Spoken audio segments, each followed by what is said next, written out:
Assalamualaikum warahmatullahi wabarakatuh.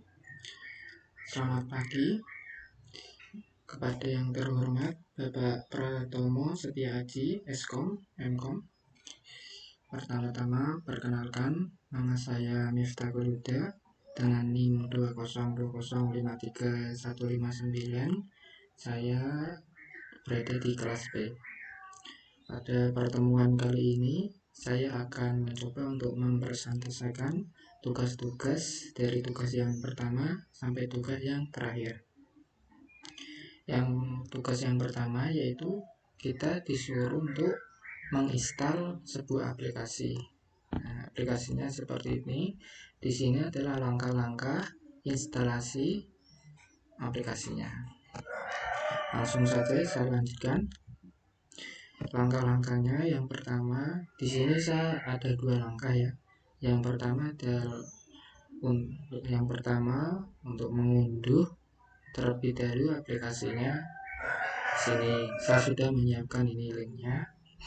Yang kedua, setelah Anda berhasil mengunduh, langkah selanjutnya silakan install aplikasi UML. Jika sudah terinstall aplikasinya seperti pada gambar.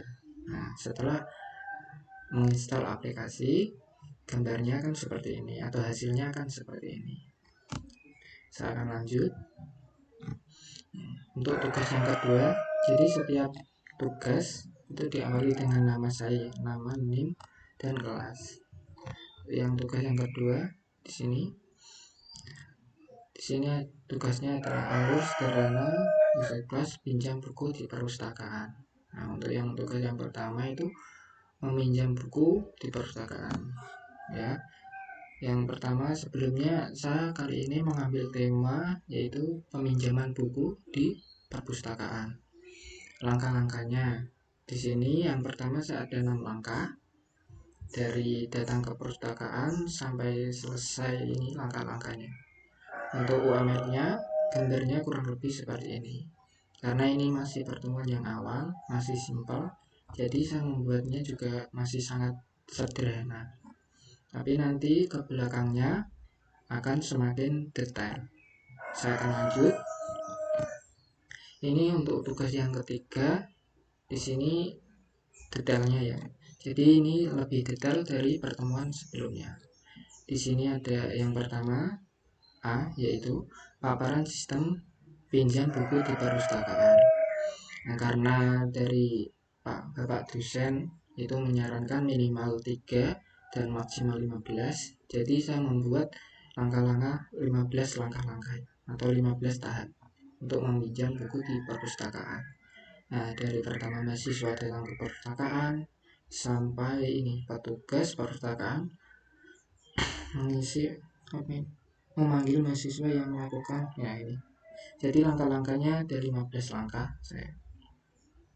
Selanjutnya B, yaitu pengelompokan aktivitas. Jadi 15 langkah ini akan saya kelompokkan menjadi 3 kelompok. Ini ada kelompok 1 proses pinjam buku. Jadi di sini ada mahasiswa datang ke perpustakaan sampai di sini. Ini kelompok 1 tadi. Terus yang kelompok kedua ada proses pengecekan buku. Nah, di sini ada 2 langkah yaitu nomor 10 dan nomor 11. Yang ketiga yaitu proses pelaporan. Nah, untuk proses pelaporan di sini ada nomor 12, 13, 14 dan 15. Nah, selanjutnya di sini ada C, yaitu penggambaran diagram. Untuk penggambaran diagram saya mengasih 3 ya. Di sini ada pinjam buku seperti yang tadi, berarti di sini pengecekan buku dan pelaporan. Sama. Kita lanjut. Selanjutnya ada hubungan dengan user kelas sesuai dengan kasus. Nah, karena tadi ini saya jadikan 3 ya, 3 user kelas ini. Bisa monggo dilihat langkah-langkahnya seperti ini. Saya akan lanjutkan lagi. Untuk yang D, penentuan hubungan. Nah, di sini ada ini insiden. Sebelum meminjam buku, mahasiswa wajib izin kepada petugas perpustakaan. Kalau di UML kan seperti ini pada gambar. Terus yang kedua, saat petugas ingin merapikan buku, petugas tidak wajib untuk mengecek kalau ada kekurangan buku. Nah, langkah-langkahnya seperti ini. Saya lanjut lagi. Nah, ini tugas yang terakhir ya. Untuk tugas yang terakhir, di sini yang pertama ada diagram bisnis user kelas. Diagramnya seperti ini.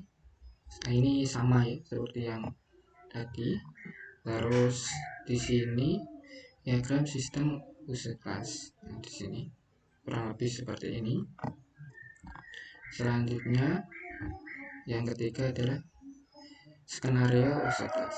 Di sini skenario yang pertama ada aktor utamanya ada petugas, terus aktor tambahannya di sini saya kosongi ya. Untuk nama user kelas pinjam buku karena temanya ini pinjam buku. Terus yang selanjutnya tujuan user kelasnya melakukan aktivitas proses pinjam buku di perpustakaan.